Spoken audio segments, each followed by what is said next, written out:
Doesn't this raise the question of tactics, though? You say, you use the word honesty. You feel that honesty is important here, too. But as a matter of securing for the Negro his rights, do you feel that this aggressiveness, this self-assertiveness will get him more in the long run than going along with contemporary opinion and biding his time, taking step by step as he goes? I think it's better to be aggressive at this point. It seems to me that it is both historically and sociologically true that privileged classes do not give up their privileges voluntarily, and they do not give them up without strong resistance. And all of the gains that have been made, that we have received in the area of civil rights have come about because the Negro stood up courageously for these rights, and he was willing to aggressively press on.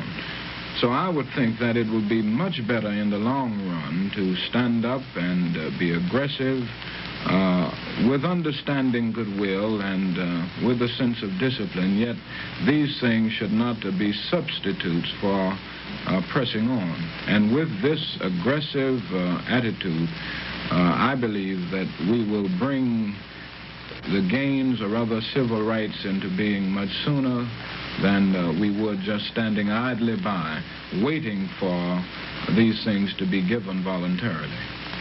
Well, what about the ill will that's generated by the aggressiveness? Certainly your own experience in Montgomery. You've been the target of bomb attacks. You've been the target of verbal and other kinds of violence. What about the ill will that is generated by aggressiveness?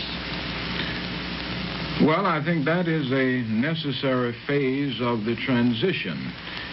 Whenever oppressed people stand up for their rights and rise up against the oppressor, so to speak, the initial response of the oppressor is bitterness. That's true in most cases, I think.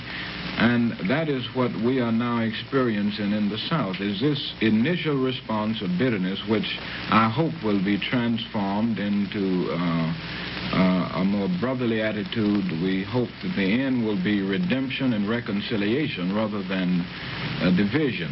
But this, it seems to me, is a necessary phase of the transition from the old order of segregation and discrimination to the new order of freedom and justice. And this should not last forever.